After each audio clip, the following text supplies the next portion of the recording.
આ કોંગ્રેસના ધારાસભ્ય કોંગ્રેસનું જ નાસીપાસ કરે છે, કોંગ્રેસને પૂરું પાયમાલ કરવા માટે પૂરો પ્રયત્ન કરી રહ્યા છે અને એક જમીન ઊભી કરી રહ્યા છે કે કોંગ્રેસમાંથી કૂદાકડો મારીને એ આમ આદમી પાર્ટીમાં જવાના છે। सांसदને અમારા વિસ્તારમાં જેઠાલાલનું નામ એટલા માટે જ તો આપવામાં આવ્યું છે, બધી કોઈ પણ વાત પાયાવિહોણી અંગત સૂત્રોના આધારેની વાત કરે છે। આદિવાસી નેતાઓની એકતા પર આપણે ખૂબ બધી વાતો કરી છે। જ્યારે પક્ષ જોયા વગર નેતા એક સાથે આવી અને આદિવાસી લોકો માટે કામ કરતા હોય એવું પણ આપણે ખૂબ બધી વાર જોયું છે। પણ જ્યારે નેતાઓ આમને સામને આવી જાય, એક જ સમાજના અને એક જ સમુદાયમાંથી આવતા નેતા આમને સામને આવી જાય, એવા ઉદાહરણ પણ અનેક છે। એટલે આપણે ચૈતર વસાવા અને મનસુખ વસાવાને આદિવાસીના મુદ્દે એક સાથે લડતા પણ જોયા છે અને એકબીજાની સામે આવતા પણ જોયા છે। સાંસદ ધવલ પટેલ ગઈકાલે ડાંગમાં હતા। ડાંગમાં કન્યાઓ માટે એક શાળા બનાવવા માટેનું ખાતમુહૂર્ત હતું। એ કાર્યક્રમ દરમિયાન જ્યારે ધવલ પટેલ બોલી રહ્યા હતા ત્યારે એમણે અનંત પટેલ અને ચૈતર વસાવા બંનેનું નામ લઈને એવું કહ્યું કે કોંગ્રેસ અને આમ આદમી પાર્ટી ભેગા થઈ અને આદિવાસીઓને ગેરમાર્ગે દોરે છે। એમને એવા પણ આક્ષેપ કર્યા કે થોડાક જ સમયમાં તમે જોજો કે અનંત પટેલે આમ આદમી પાર્ટીમાં જોડાઈ જવાના છે।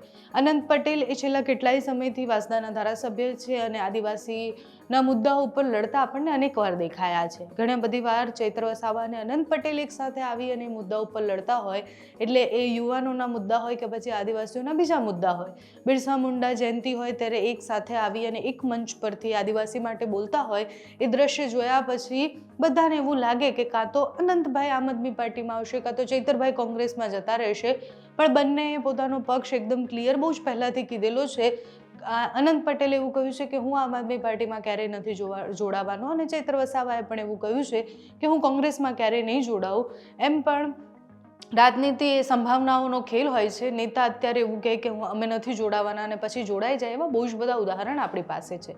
પણ અત્યારે કોણ કયા પક્ષમાં જોડાશે એના કરતાં પણ વધારે આદિવાસીઓને ગેરમાર્ગે દોરવાના જે આક્ષેપો કરવામાં આવ્યા છે એ બહુ જ બધા સવાલો સાથે છે। કારણ કે ચૈતર વસાવા અને અનંત પટેલ કેટલાય સમયથી આદિવાસીઓ માટે લડતા હતા। થોડા સમયથી હવે બહુ જ બધા નેતાઓ એવા છે જે કોંગ્રેસમાં જોડાઈ રહ્યા છે, આમ આદમી પાર્ટીના હોય કે બીજેપીના હોય। આ વિષય પર જ્યારે ધવલ પટેલને પૂછવામાં આવ્યું ત્યારે ધવલભાઈએ એવું કહ્યું કે ભારતીય જનતા પાર્ટીમાંથી તો કોઈ કોંગ્રેસ કે પછી આમ આદમી પાર્ટીમાં નથી જોડાઈ રહ્યું અને ક્યારેય થવાની પણ નથી। પણ ચૈતર વસાવાને એમને ટુકડા ટુકડા ગેંગ કહી અને સાથે જ એવું પણ કહ્યું કે અનંત પટેલ અને ચૈતર વસાવા ભેગા થઈ અને આદિવાસીઓના એ ખોટી રીતના મુદ્દાઓ ઉપાડી રહ્યા છે, ખોટી રીતના ત્યાં સુધી પહોંચી રહ્યા છે। એના પછી અનંત પટેલની પ્રતિક્રિયા પણ આવી સ્વાભાવિક રીતના। અનંતભાઈએ પણ એવું કહ્યું કે તો જુઠ્ઠાલાલ છે, એટલે સાંસદનું નામ બહુ જ પહેલાંથી, એટલે જ્યારે સાંસદ બન્યા એના પહેલાંથી અનંતભાઈ એમને જુઠ્ઠાલાલ કહેતા હોય એવું પણ આપણે જોયું છે। અને ફરી એકવાર એવું જ થયું, એમણે જ્યારે પોતાની પ્રતિક્રિયા આપી ત્યારે એમણે એવું કહ્યું કે તો જુઠ્ઠાલાલ છે ને અહીંયાના વિસ્તારના બધા લોકોને ખબર છે, હું આજે પણ આમ આદમી પાર્ટીમાં નથી જોડાવાનો અને કાલે પણ નથી જોડાવાનો, એટલે એ બધી ખોટી અને ભ્રામક વાતો કરવાની તમે બંધ કરી દો, એવું સાંસદને એમણે કહ્યું। તો પહેલાં ધવલ પટેલે જે કહ્યું હતું તે સાંભળો, એના પછી અનંત પટેલે એનો જવાબ આપતા શું કહ્યું છે તે પણ સાંભળીએ। એક બાજુ અમારી સરકાર ડાંગના વિકાસના માટે પૂરા ઉમરગામથી અંબાજી લગીને આદિવાસીની પટ્ટીમાં અમારા આદિવાસી સમાજનો સારો વિકાસ થાય એના માટે કામ કરી રહ્યા છે। બીજી બાજુ આમ આદમી પાર્ટી અને કોંગ્રેસના જે લોકો છે, નેતાઓ છે, એ હરીફાઈ લાગી છે કે કઈ પાર્ટી લોકો આદિવાસીઓને વધારે ગેરમાર્ગે દોરી શકે, આદિવાસી સમાજને કઈ રીતે ઉશ્કેરણી કરી શકે એના માટે પૂરો પ્રયત્ન કરી રહ્યા છે। અલગ અલગ મુદ્દાઓ પર ભટકાવવાનું કામ કરી રહ્યા છે, પણ દરેક જગ્યા એમને નાસીપાસ થવાનો સમય આવ્યો છે। ખાસ કરીને વલસાડ ડાંગ લોકસભામાં આમ આદમી પાર્ટી અને કોંગ્રેસ જેટલા બી પ્રોગ્રામ કરે છે બધામાં જ લોકો એમને જતા નથી, લોકો એમને જાકારો આપ્યો છે, એનાથી નાસીપાસ થઈને અવારનવાર ખોટા બયાનો કરે છે। અને એટલું જ નહીં, ખાસ કરીને વાત કરવા માગું છું કે કોંગ્રેસના વાસદાના ધારાસભ્ય એક બાજુ કોંગ્રેસને મજબૂત કરવાની વાત કરે છે, એમ કહે છે કે ભાજપ અને આમ આદમી પાર્ટીમાંથી સભ્યો તોડશે, અને બીજી બાજુ આમ આદમી પાર્ટીના ધારાસભ્ય, ટુકડે ગેંગના ધારાસભ્ય એવા ચૈતર વસાવા હમણાં જ નાના પોંઢામાં કોંગ્રેસના 200થી 300 કાર્યકર્તા જોડ્યા। એક બાજુ ટુકડે ગેંગના ધારાસભ્ય ચૈતર વસાવા કોંગ્રેસના સભ્યો જોડી રહ્યા છે, બીજી બાજુ બીજા જ દિવસે કોંગ્રેસના વાસદાના ધારાસભ્યો એમની સાથે પ્રોગ્રામ કરે છે. એક બાજુ આમ આદમી પાર્ટીના ધારાસભ્ય કોંગ્રેસના સભ્ય જોડે, પાછા કોંગ્રેસના ધારાસભ્ય એની સાથે પ્રોગ્રામ કરે છે. આ સાઠગાંઠ બતાવે છે.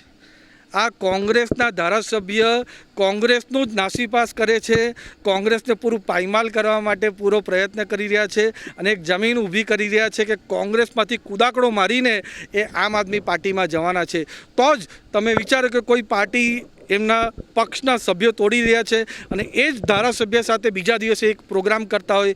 એ બતાવે છે કે એમને પણ કોંગ્રેસમાં હવે કોઈ જાતનો વિશ્વાસ રહ્યો નથી. એમને પણ ખબર પડી ગઈ છે કે કોંગ્રેસ હવે ગુજરાતમાં કઈ સ્થિતિમાં છે. કોંગ્રેસને પૂરી રીતે જાકર આપ્યો છે. એના કારણે આ કોંગ્રેસના ધારાસભ્ય આમ આદમી પાર્ટીમાં જોડાવા માટે કોંગ્રેસનું પાયમાલ સ્થિતિ પૂરા ઉમરગામથી અંબાજી વિસ્તારમાં કરવામાં સહયોગ આપી રહ્યા છે. કોંગ્રેસના પ્રદેશ પ્રમુખ અમિત ચાવડા અને વિપક્ષના નેતા એવા તુષારભાઈ ચૌધરીએ પણ એમાં ધ્યાન આપવું જોઈએ કે આ કઈ સ્થિતિમાં એ લોકો ચાલી રહ્યા છે. ડાંગ હોય, વલસાડ હોય, નવસારી હોય કે કયા પણ જગ્યા, જો અંદરથી જ કોંગ્રેસને તો કરવા પ્રયત્ન નથી કરી રહ્યા, પણ અમને એનાથી કોઈ લાગતું ઓળખતું નથી. કોંગ્રેસ અને આમ આદમી પાર્ટી જે કરે તે, અમારી ભારતીય જનતા પાર્ટી તો હંમેશા આદિવાસી સમાજ સાથે રહી છે. અમે આદિવાસી સમાજનું સર્વાંગી વિકાસ કરશું, દરેક સમાજનું સર્વાંગી વિકાસ કરશું. કોંગ્રેસ અને આમ આદમી પાર્ટી અલગ અલગ લડે કે સાથે લડે, કોઈ પણ સ્થિતિમાં ભારતીય જનતા પાર્ટી 2027માં ઐતિહાસિક વિજય મેળવવાની છે. તાલુકા પંચાયત અને જિલ્લા પંચાયતમાં પણ ઐતિહાસિક વિજય મેળવવાની છે. કારણ કે બધા જ લોકો પારખી ગયા છે કે જો સાચો વિકાસ આદિવાસી સમાજને, દરેક સમાજનો ભારતીય જનતા પાર્ટી અને મોદી સાહેબ જ કરી શકશે, ત્યારે આમ આદમી પાર્ટી અને કોંગ્રેસવાળા ફક્ત ને ફક્ત લોકોને ઉશ્કેરણી જ કરશે, બાકી કોઈ કામ કરવાના નથી. હમણાં આ બંને ધારાસભ્ય આદિવાસી સમાજ માટે ગેરમાર્ગે તો દોરે જ છે, પણ અલગ અલગ અમારા આદિવાસી સમાજને ઉશ્કેરણી કરવાનું કામ કરીએ છીએ કે નેપાલવાડી કરશું, નેપાલવાડી કરશું, નેપાલવાડી કરશું. દાબેલમાં આદિવાસી સમાજનો યુવકનું હત્યા થઈ, મર્ડર થયું, ત્યારે પણ એમણે 10 દિવસ લગીને ત્યાં ગયા નહીં. મેં પહેલા જ દિવસે જ્યારે આ મૃત્યુ થયું ત્યારે હું હાજર હતો. પૂરી જે અંતિમ ક્રિયા હતો ત્યારે પણ હાજર હતો અને લોકો દ્વારા એમની પર પ્રેશર આવ્યું. આદિવાસી સમાજે પણ કીધું કે આદિવાસી કરો છો, તમે કેમ નહીં જતા? ત્યારે એમણે ડરીને એ કોઈને પણ જાણ કરવા વગર ત્યાં 10 થી 12 દિવસ પછી ગયા. અને ત્યારે પણ જે સમાજ કસાઈ અને ઇસ્લામિક કટ્ટરપંથીઓએ આદિવાસી સમાજની હત્યા કરી, એમનું નામ લેવામાં એ લોકોને હિંમત ના કર્યું. ફક્ત માથાભારે ઈસમ એટલું જ બોલીને ભાગી ગયા ત્યાંથી. એમણે જે સાચું કારણ હતું કે ગૌ હત્યાના કારણે અમારા આદિવાસી સમાજની યુવકની હત્યા કરી, એ બોલવાની પણ હિંમત એમાં નથી. એ ફક્ત ને ફક્ત ખાલી ફાકા ફોજદારી કરે છે. કોઈ પણ જાતની હિંમત આ બંને ધારાસભ્યમાં નથી. ફક્ત ગેરમાર્ગે દોરવાનું કામ કરે છે. અને 2027માં આ બંને ધારાસભ્ય એમની કરારી હાર વાંસદા અને દેડિયાપાડામાં થવાની છે. ધન્યવાદ. સાંસદને અમારા વિસ્તારમાં જેઠાલાલનું નામ એટલા માટે જ તો આપવામાં આવ્યું છે, બધી કોઈ પણ વાત પાયાવિહોણી અંગત સૂત્રોના આધારેની વાત કરે છે, પરંતુ અમે સામાજિક કાર્યક્રમમાં ચેતરભાઈની સાથે દેખાય છે.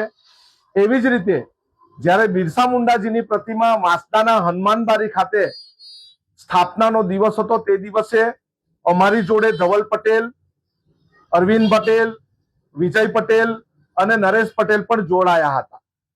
એટલે કોઈ વાત તથ્ય વગર કરવી અને પૂરી જૂઠી કરવી એ આ સાંસદની આદત છે.